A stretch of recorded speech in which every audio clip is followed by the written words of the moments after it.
السلام علیکم ورحمۃ اللہ وبرکاتہ۔ امید کرتی ہوں کہ آپ سب ماشاءاللہ خیر و عافیت سے ہوں گی۔ اللہ سبحانہ تعالیٰ آپ سب کو خوش رکھے، خیر و آباد رکھے۔ آج ہم اللہ سبحانہ تعالیٰ کے فضل و کرم کے ساتھ پارہ نمبر 23 کا آغاز کر رہے ہیں، جس کے شروع میں ابھی سورہ یاسین کا حصہ باقی ہے۔ تو آئیے شروع کرتے ہیں درود شریف اللہ سبحانہ تعالیٰ کی حمد اور حصول علم کی دعاؤں کے ساتھ۔ اللہم صلی علی محمد وعلی آل محمد کما صلیت علی ابراہیم وعلی آل ابراہیم انک حمید مجید۔ اللہم بارک علی محمد وعلی آل محمد کما بارکت علی ابراہیم وعلی آل ابراہیم انک حمید مجید۔ نحمدہ ونصلی علی رسولہ الکریم، اما بعد فاعوذ باللہ من الشیطان الرجیم، بسم اللہ الرحمن الرحیم۔ رب اشرح لی صدری ویسر لی امری واحلل عقدۃ من لسانی یفقہوا قولی واجعل لی وزیرا من اہلی رب زدنی علما۔ اللہم فقہنا فی الدین، آمین۔ یہاں اللہ سبحانہ تعالیٰ فرماتے ہیں وَمَا لِيَ لَا أَعْبُدُ الَّذِي فَطَرَنِي وَإِلَيْهِ تُرْجَعُونَ، میں اس کی عبادت کیوں نہ کروں جس نے مجھے پیدا فرمایا اور تم سب اسی کی طرف لوٹ جاؤ گے۔ کیا میں اسے چھوڑ کر ایسے معبود بنا لوں کہ اگر مہربان اللہ مجھے کوئی دکھ پہنچانا چاہے تو مجھے اس کی سفارش کچھ بھی کام نہ دے اور نہ وہ مجھے اس سے چھڑا سکیں؟ پھر تو میں واقعہ کھلی گمراہی پر ہوں۔ میں تو تمہارے رب پر ایمان لا چکا، کان کھول کر سن لو۔ تاکہ جو بھاگا بھاگا قوم کے پاس آیا اس نے توحید کا اقرار کیا، وہ ایمان لے کے آیا۔ آخر میں کہا سن لو، میری یہ بات سن لو۔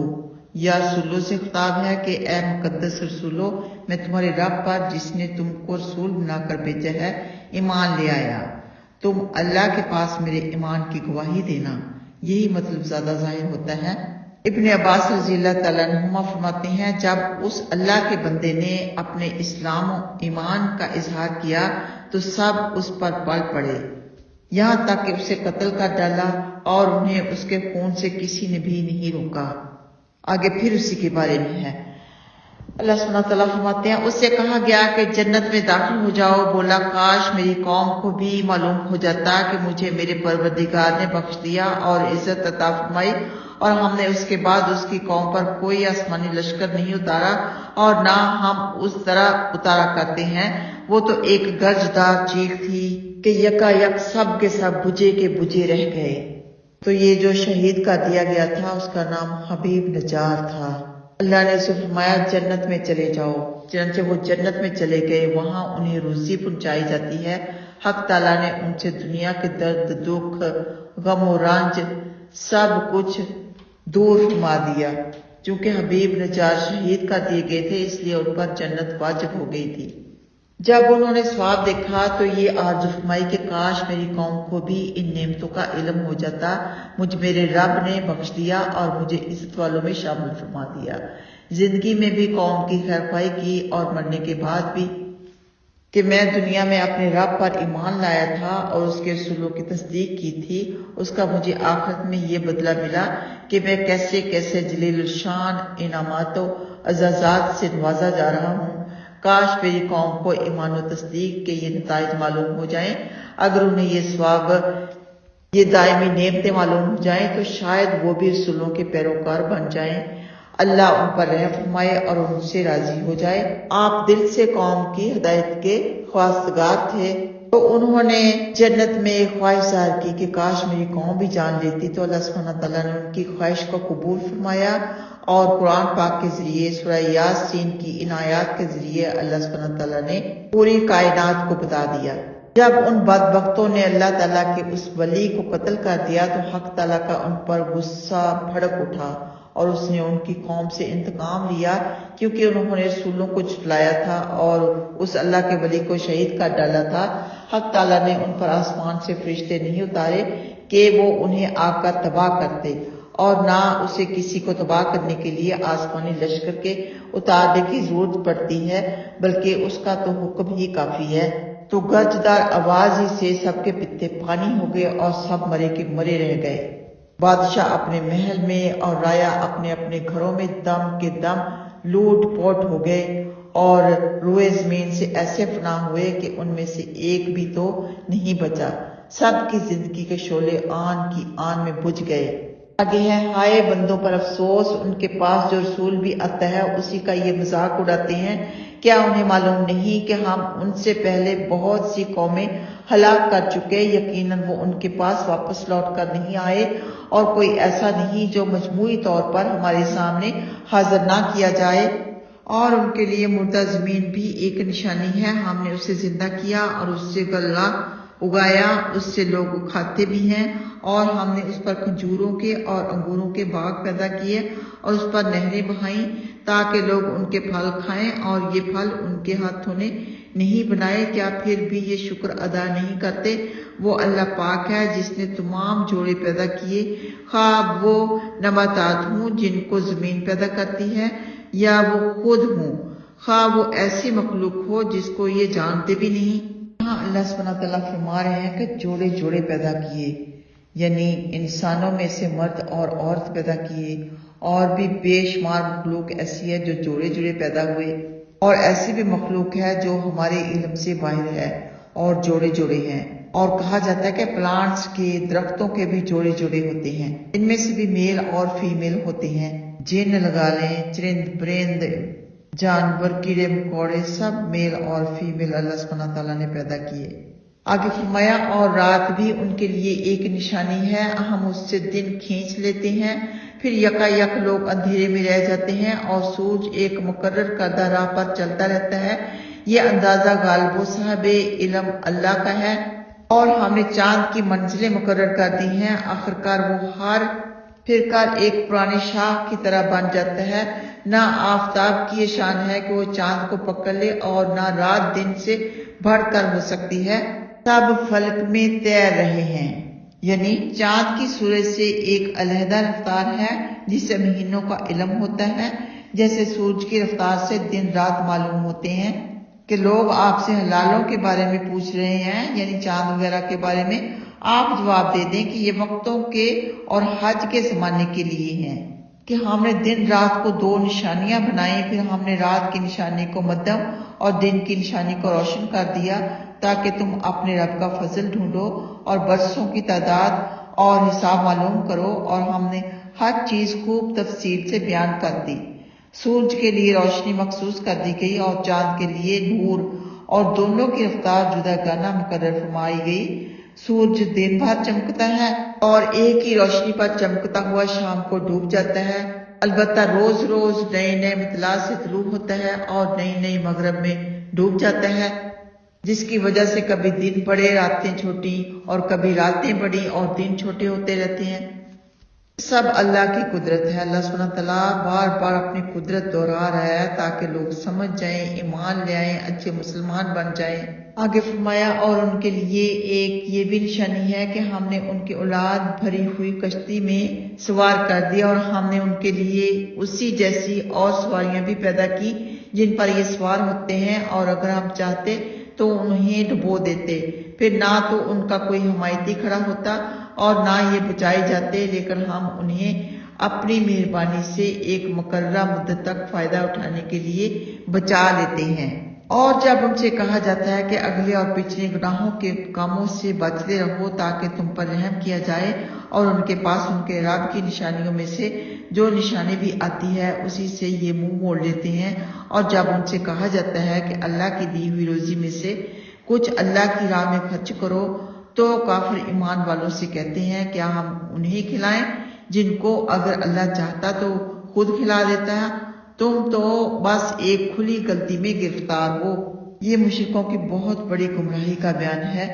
جب ان سے کہا جاتا ہے کہ اللہ کی راہ میں خرچ کرو جس نے تمہیں رزق دیا ہے، تو وہ ایمان والوں سے کہتے ہیں کہ کیا ہم انہیں کھلائیں جن کو اگر اللہ چاہتا تو خود کھلا دیتا؟ کہ اگر اللہ کی مرضی ہوتی تو یہ مالدار ہوتے اور ان کے پاس بھی اللہ کی دی ہوئی روزی ہوتی، بھلا ہم اللہ کی مرضی کے خلاف کیسے کر سکتے ہیں؟ استغفر اللہ، یہ ان کا باطل عقیدہ تھا، بہت ہی باطل۔ آگے فرمایا، یہ کہتے ہیں کہ اگر تم سچے ہو تو بتاؤ یہ وعدہ کب آئے گا، یعنی قیامت کا وعدہ؟ وہ تو ایک چنگاڑ ہی کے منتظر ہیں جو انہیں عاد پہنچے گی، اس حال میں کہ یہ جگڑ ہی رہے ہوں گے، پھر نہ تو یہ وصیت ہی کر سکیں گے اور نہ اپنے گھر لوٹ کر ہی آئیں گے۔ اور سور پھونکا جائے گا، پھر یکا یک لوگ قبروں سے اپنے رب کی طرف تیزی سے جانے لگیں گے اور کہیں گے ہائے افسوس، ہمیں ہماری خوابگاہوں سے کس نے اٹھا دیا۔ یہی ہے جس کا وعدہ مہربان اللہ تعالیٰ نے کیا تھا اور پیغمبروں نے سچ سچ بتا دیا تھا، جو صرف ایک نگاڑ ہوگی کہ یکا یک وہ سب کے سب ہمارے پاس حاضر کر دیے جائیں گے۔ لہٰذا آج کسی پر کچھ بھی ظلم نہ ہوگا اور تمہیں تمہارے عملوں ہی کی جزا دی جائے گی۔ تو یہ تیسرا سور زندہ کرنے کے لیے پھونکا جائے گا، یعنی سور تو نہیں ہوگا، ایک مینڈا ہوگا، اور لوگ اپنی اپنی قبروں سے اٹھ کھڑے ہوں گے اور تیزی سے اپنے رب کی طرف جا رہے ہوں گے۔ فرمایا یوم یخرجون من الاجداث، جس دن لوگ قبروں سے تیزی سے نکل کر چلیں گے جیسے وہ کسی نشان کی طرف لپک رہے ہوں۔ منکر زندہ ہو کر افسوس کریں گے، جو لوگ زندگی بعد الموت کے قائل نہ تھے، جب اپنے عقیدے کے خلاف زندگی بعد الموت کا معائنہ کر لیں گے تو کہیں گے ہائے افسوس، افسوس ہمیں، ہماری خوابگاہوں قبروں سے کس نے جگا دیا۔ تو مومن جواب دیں گے کہ یہ وہ دن ہے جس کا مہربان اللہ نے تم سے وعدہ کیا تھا اور اس کے رسولوں نے بھی۔ دنیا میں تم کو یہی سچی بات بتائی تھی۔ اس سے عذاب قبر کی نفی نہیں نکلتی، کیونکہ قبر کا عذاب شدت کے اعتبار سے ماں بعد والے عذاب سے خواب جیسا ہوگا۔ قبر کا عذاب تو وہ چکھتے ہی رہیں گے، لیکن جب اٹھیں گے قیامت والے دن تو وہ عذاب انہیں خواب جیسا لگنے لگے گا، جیسے کہ ہماری زندگی اتنی گزر گئی اور ہمیں خواب جیسی لگتی ہے۔ قبر کا عذاب تو وہ چکھ ہی لیں گے، لیکن آگے والے عذاب کا اب انہیں ڈر ہوگا کہ ہائے ہماری قسمت کس نے ہمیں جگا دیا، اب جو قیامت کا وعدہ کیا گیا تھا وہ آ گئی۔ وہ زیادہ گھبراہٹ میں ہوں گے۔ فرمایا آج کسی کا کوئی عمل مارا نہ جائے گا اور کسی کی ذرا سے بھی حق تلفی نہیں کی جائے گی، اور ہر ایک کو اس کے عملوں ہی کی جزا و سزا ملے گی۔ آگے فرمایا یقیناً جنت والے آج اپنے من پسند شغلوں میں خوش و خرم ہوں گے۔ وہ ماں اپنی بیویوں کے تختوں پر سایوں میں آرام سے ٹیک لگائے بیٹھے ہوں گے۔ جنت میں انہی کے لیے طرح طرح کے میوے ہوں گے اور وہ چیزیں بھی جن کی خواہش کریں گے۔ کمال مہربان رب کی جانب سے انہیں سلام کہا جائے گا، یعنی حق تعالیٰ خود جنت والوں کے لیے سلام ہے۔ مومنوں کا یہ تحفہ ہوگا کہ جب وہ اللہ سے ملاقات کریں گے سلام ہوگا۔ آگے بہت زبردست آیت ہے مجرموں کے لیے، وَامْتَازُوا الْيَوْمَ أَيُّهَا الْمُجْرِمُونَ، اے مجرموں آج تم سب علیحدہ ہو جاؤ۔ اے آدم کے بیٹو، کیا میں نے تم سے یہ وعدہ نہیں لیا تھا کہ شیطان کو نہ پوجنا، کیونکہ وہ تمہارا کھلا دشمن ہے، اور میری ہی عبادت کرنا یہی سیدھی راہ ہے۔ بلا شبہ شیطان نے تم میں سے بہت سی مخلوق کو بہکا دیا، کیا پھر بھی تم عقل سے کام نہیں لیتے تھے؟ یہی وہ جہنم ہے جس کا تم سے وعدہ کیا گیا تھا، آج اس میں اپنے کفریہ عملوں کی وجہ سے داخل ہو جاؤ۔ آج ہم ان کے منہوں پر مہر لگا دیں گے اور ان کے ہاتھ بولیں گے اور پاؤں ان کے عملوں کی گواہی دیں گے۔ اگر ہم چاہتے تو ان کی بینائی ختم کر دیتے، پھر یہ راہ کی طرف دوڑے دوڑے پھرتے، مگر انہیں دکھائی کیسے دیتا؟ اگر ہم چاہتے تو انہیں ان کی جگہ پر ہی مسخ کر ڈالتے، پھر یہ نہ تو حرکت کر سکتے اور نہ ہی واپس آ سکتے۔ مشرکین پر اللہ سبحانہ تعالیٰ کی ایک اور ڈانٹ، یہ بات روز قیامت کافروں سے انہیں قائل کرنے اور لعنت و ملامت کرنے کی غرض سے کہی جائے گی، جبکہ جہنم ان کے سامنے کر دی جائے گی کہ لو دیکھو یہی وہ جہنم ہے جس سے اللہ کے رسول تم کو ڈراتے رہے، لیکن تم نے انہیں جھٹلا دیا اور ان کی بات نہیں مانی۔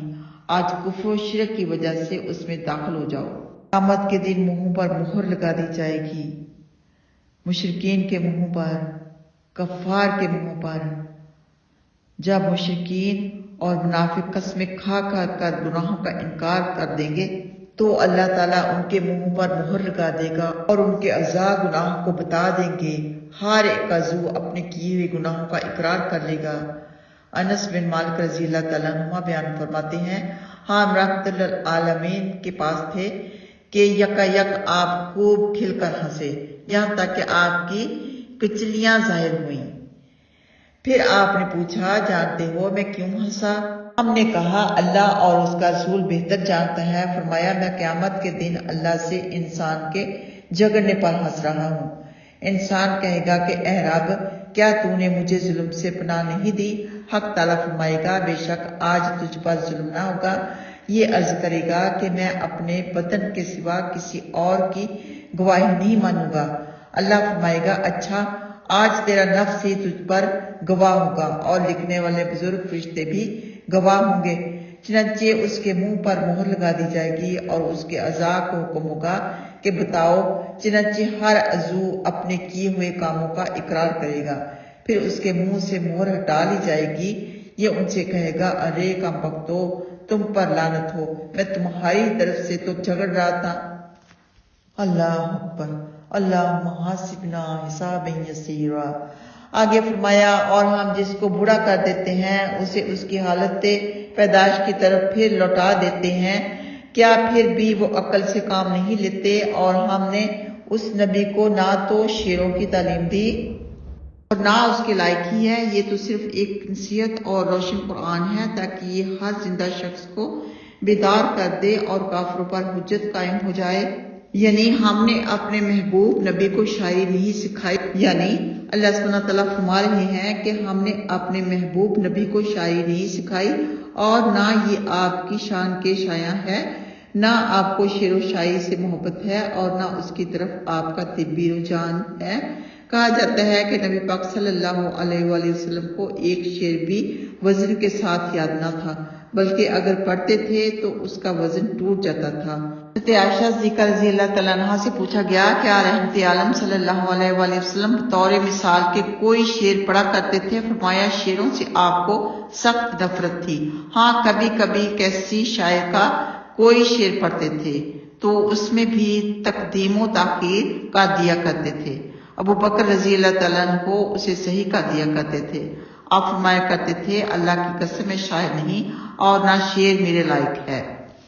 اس دور میں شعر و شاعری بہت زیادہ چلتی تھی، بہت زیادہ رواج تھا۔ تاریخ اسلام میں نے پڑھا تھا کہ ایک دفعہ نبی پاک صلی اللہ علیہ وسلم کے دوست آپ کو رات کو شعر و شاعری والی محفل میں لے گئے تو آپ پر اللہ سبحانہ تعالیٰ نے نیند کا غلبہ پیدا کر دیا۔ آپ وہاں پر سوئے ہی رہے، کوئی شعر تک نہ سنا۔ اللہ اکبر۔ آگے فرمایا کیا انہیں معلوم نہیں کہ ہم نے اپنے ہاتھوں سے بنائی ہوئی چیزوں میں ان کے لیے چوپائے بھی پیدا کیے اور وہ ان کے مالک بھی بن گئے اور ہم نے انہیں ان کا فرما بردار بنا دیا۔ پھر بعض تو ان کی سواریاں ہیں اور بعض کا گوشت کھاتے ہیں اور ان میں ان کے لیے اور بھی بہت سے فائدے ہیں اور پینے کی چیزیں ہیں، کیا پھر بھی لوگ اللہ کا شکر ادا نہیں کرتے؟ انہوں نے اللہ کو چھوڑ کر دوسروں کو معبود بنا لیا ہے تاکہ ان کی مدد کی جائے، حالانکہ وہ ان کی مدد نہیں کر سکتے اور مشرک ان کے لیے حاضر رہنے والے لشکر ہیں، سو آپ کو ان کی بات رنجیدہ نہ کرنے پائے۔ ہمیں ان کی باطنی اور ظاہری ساری باتیں معلوم ہیں۔ کیا انسان کو معلوم نہیں کہ ہم نے اسے نطفے سے پیدا کیا، پھر وہ کھلم کھلا جھگڑالو بن گیا اور ہمارے بارے میں باتیں بنانے لگا اور اپنی پیدائش کو بھول گیا، کہتا ہے کہ وہ سیدھا ہڈیوں کو کون زندہ کر سکتا ہے؟ آپ فرما دیں کہ انہیں وہ زندہ کرے گا جس نے انہیں شروع میں پیدا کیا تھا، وہ ہر پیدائش کو اچھی طرح سے جانتا ہے۔ جس نے تمہارے فائدے کے لیے ہرے بھرے درخت سے آگ بنائی پھر تم اس سے آگ سلگاتے ہو، جس نے آسمان و زمین پیدا کیے وہ ان جیسے انسان پیدا کرنے پر قادر نہ ہوگا؟ کیوں نہیں، وہ تو خوب پیدا کرنے والا اور خوب جاننے والا ہے۔ وہ جب کسی چیز کا ارادہ فرماتا ہے تو اس کا اتنا حکم کر دینا کافی ہوتا ہے کہ ہو جا، پھر وہ ہو جاتی ہے، وہ صرف کن کہتا ہے۔ لہٰذا وہ اللہ سبحانہ تعالیٰ پاک ہے جس کے ہاتھ میں ایک ایک چیز کی بادشاہت ہے اور اسی کی طرف تم سب لٹا دیے جاؤ گے۔ یعنی اللہ کے صرف ایک دفعہ کے حکم کرنے سے چیز ہو جاتی ہے، اسے بار بار حکم کرنے کی اور تاکید کرنے کی ضرورت تک نہیں پڑتی۔ ادھر حکم ہوا، ادھر چیز کا وجود ہوا۔ رحمت عالم صلی اللہ علیہ وآلہ وسلم نے فرمایا کہ حق تعالیٰ فرماتے ہیں اے میرے بندو تم سب گنہگار ہو مگر جس کو میں معاف کر دوں۔